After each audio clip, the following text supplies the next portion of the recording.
Kevin Gordon from Autosavant coming to you from the 2014 Audi S4. This Audi S4 is a Premium Plus edition with a manual transmission and the Sport Differential. It also has the upgraded tech package, a few other little features. It comes in right about $56,000.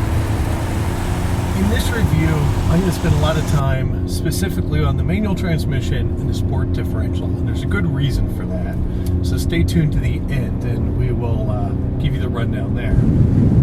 But before we get into the transmission and the Sport Diff, let me just talk a little bit through the S4, what makes it what it is, and what it's really like to drive with a manual transmission. So the modern S4 is, of course, the A4 based platform, sportier version of the smaller Audi sedan. In this instance, it is powered by a 3-liter supercharged engine that makes 333 horsepower and 325 foot-pounds of torque.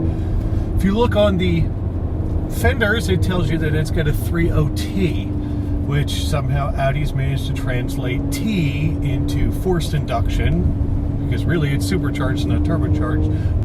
That 3-liter supercharged V6 has made it to, in this instance, a very nice 6-speed manual transmission. It really is about as proper of a manual transmission as you're going to find out there.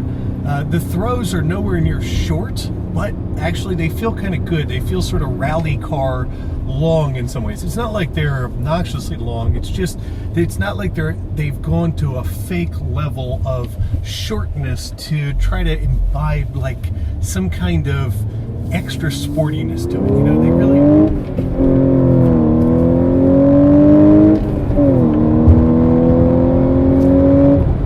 do a very nice job of making this an extremely willing partner of a manual transmission in this car.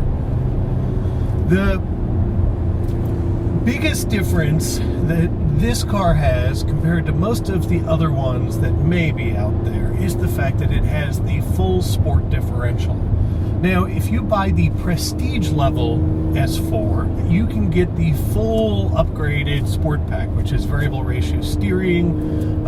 It also has a more advanced version of Drive Select. So Drive Select is Audi's system to allow you to pick the way things work, right? You get comfort, auto, dynamic, and individual.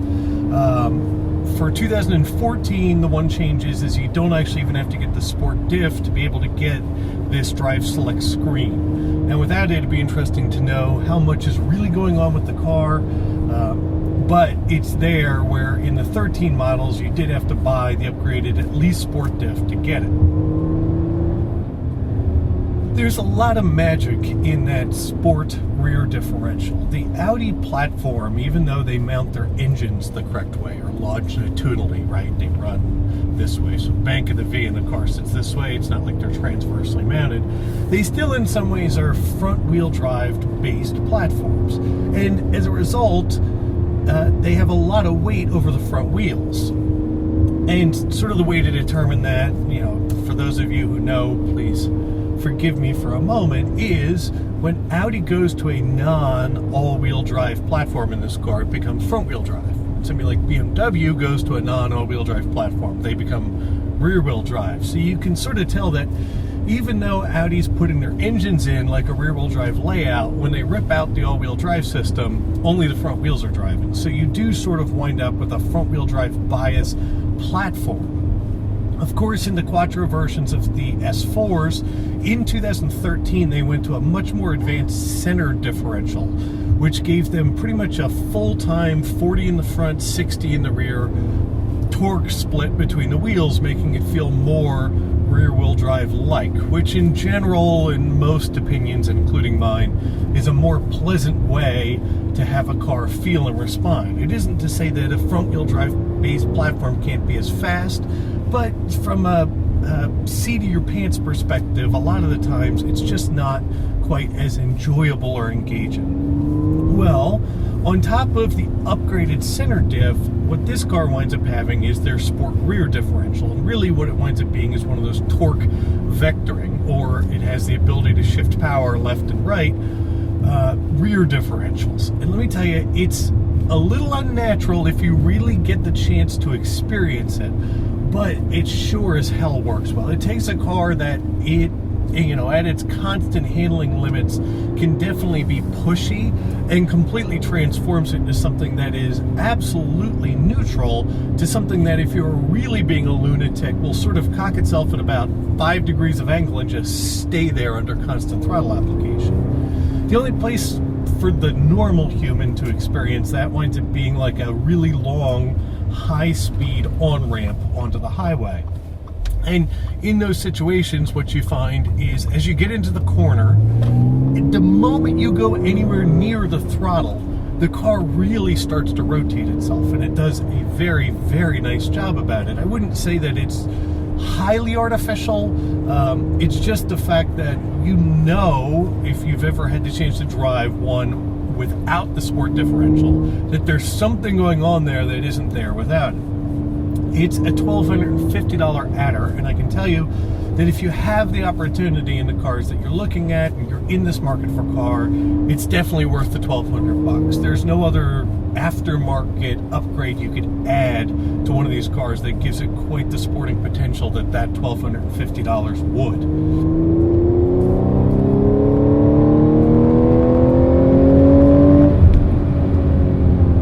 So talking a little bit more about the 6-speed manual that's in the S4, let me start out by saying this. It's wonderful that it's still an option. You can buy a luxury-like sports car with a manual transmission, especially a manual transmission that's actually really pleasant to drive.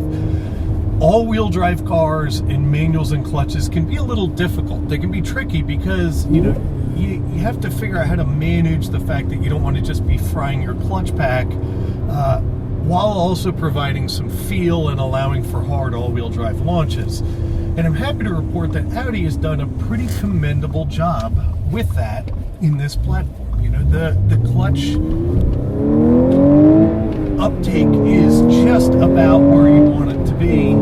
The feedback of it from a feeling of engagement perspective is very good, and the actual transmission itself is really about all you could ask for. Sure, it could be a little bit tighter, I hate to put it in these terms, but a little bit more like Honda-like, but it's not let down in any way. Really, the manual in this car is a very, very solid unit. It's very livable on a daily basis.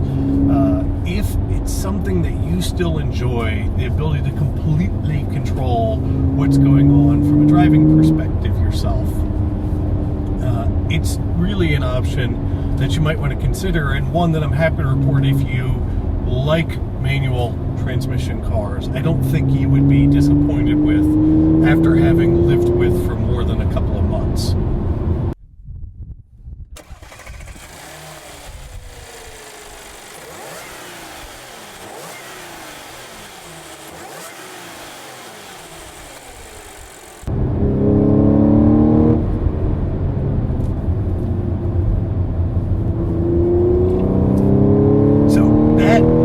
There's sort of a good example of the sport diff, coming over a little rise, turning, application of power. The normal car without it would sort of have the tendency, as weight came off the front wheels, to want to push straight ahead.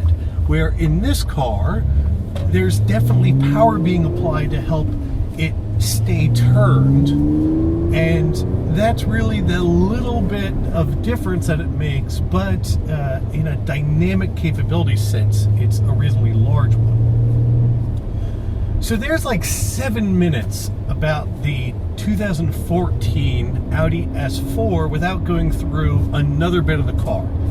And you might wonder why. And that's because after spending a week with the S4, we at the Autosavant channel and Autosavant.com, the website, made the decision that it's time for a new long-term test car. And I'm happy to report that we bought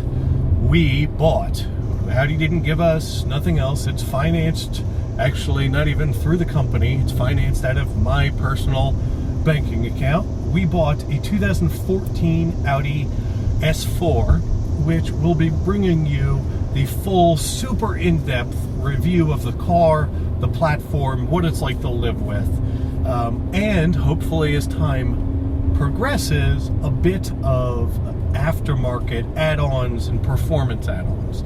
So stay tuned. Subscribe to the channel for all of our updates. Follow us on all the social media platforms. I'll actually about to put all those back up and refresh everybody's memory. And with that, Kevin Gordon for Autosavant. Look forward to talking to you guys soon.